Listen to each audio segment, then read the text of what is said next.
Hello, hello, hello. I love singing that, which is why I do it a lot. But anyway, thank you for joining me today. We are in week number 7 for the virtual book club of the book Think and Grow Rich by Napoleon Hill.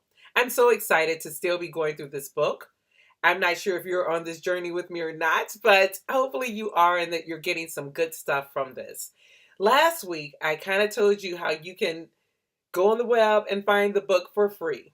If you want to join me in this journey, definitely just Google Think and Grow Rich Chapter 1 or Chapter 2, 3, 4, 5, 6, 7, 13, whichever one you want, and just join me in the journey. Right now, we are in week number 7, and this is the 6th step towards riches. Now, remember, I said riches can be anything you want it to be, it doesn't just have to be money. But anyway, this week the chapter is called Organized Planning. Last week we talked about imagination, which I love that chapter because that's the part that I probably spend most of my time in. And it's just because one is fun, it helps me remain creative. But two, I truly, truly believe or know that to be true that when you imagine something, you can help manifest it to become a reality. So I really hope that you paid attention to last week's video that I did. And if not, you can go back and look at it, or you can just go read the chapter. That would be chapter 6 of this book. So, just to give you a quick update for those who may be new, this book was written back in 1937 by Napoleon Hill. He was challenged by Andrew Carnegie to figure out what it is that makes successful people have success. And so he went and interviewed over 500 people over a 25-year period, and he came up with 13 principles. So we're going through these 13 principles. This week we're on principle number 6, which is called organized planning. And this chapter begins with a quote. And I think I may have shared it with you last week, but it says, "Success requires no explanation. Failure permits no alibis." And let me apologize in advance if I sound kind of congested. I've been dealing with sinus issues probably for the past 3 weeks. If you recall, I took off a couple of weeks from doing this because I just wasn't feeling well. And then I went on vacation for 7 days, cruising the Caribbean, and came back with, well, while I was on the boat, I ended up with the ear infection that one day I don't even remember just because it was so painful that I just kind of existed that day. But I am now on the mends. I've been taking some antibiotics and hopefully I'll be feeling better soon. But in the meantime, I did not want to let another week go by without me coming and talking about this. Now, this chapter, I read it. It was pretty long. Let me see.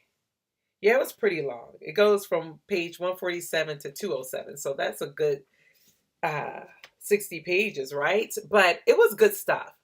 But I can summarize this for you very quickly. One of the things that he said is that you need to have a plan. You need to have a sound plan. Like your successes, your achievement can be no greater than your plans that are sound.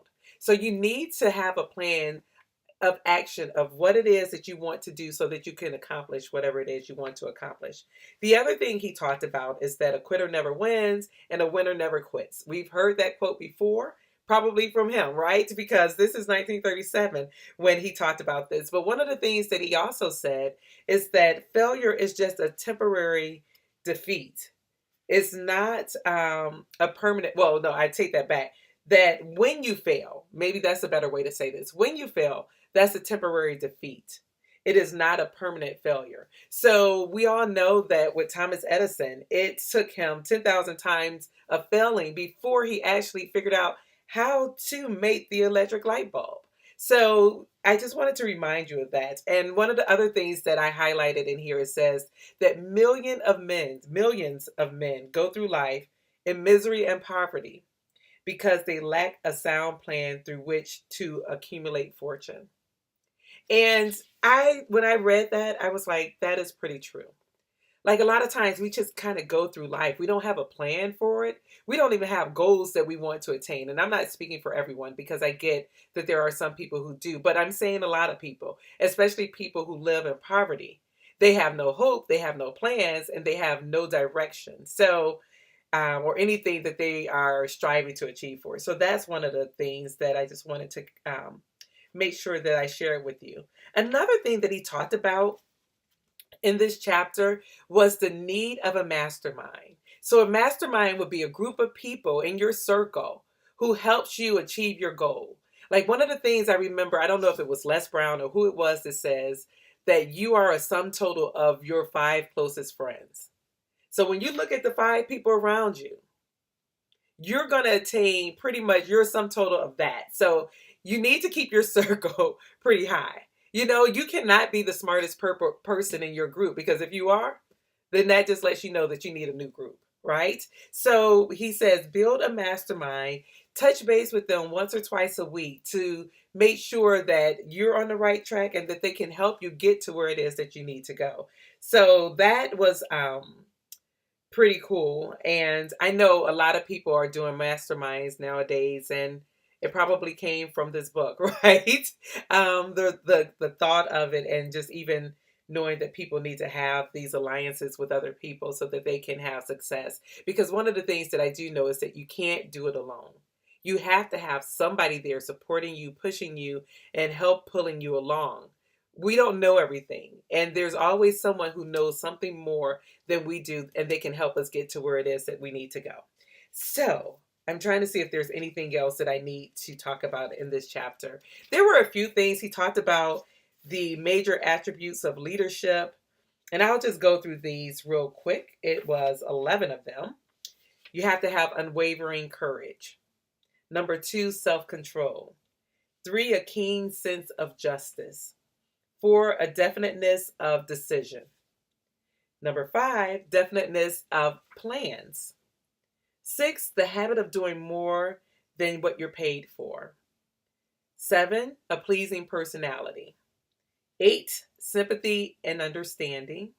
Number 9 is master of detail. 10, willingness to assume full responsibility.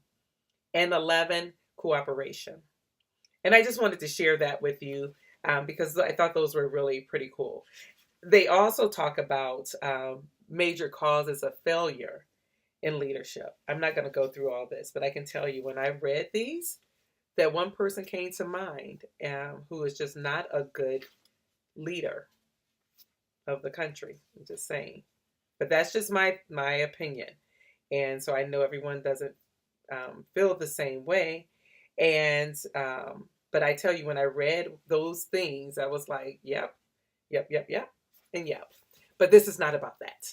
This is about us living our best lives, having whatever it is that we desire to have, and figuring out how to get it. So I hope you're following along. As I said last week, you can go on the internet, Google Think and Grow Rich Chapter 7. That's which one we're in now.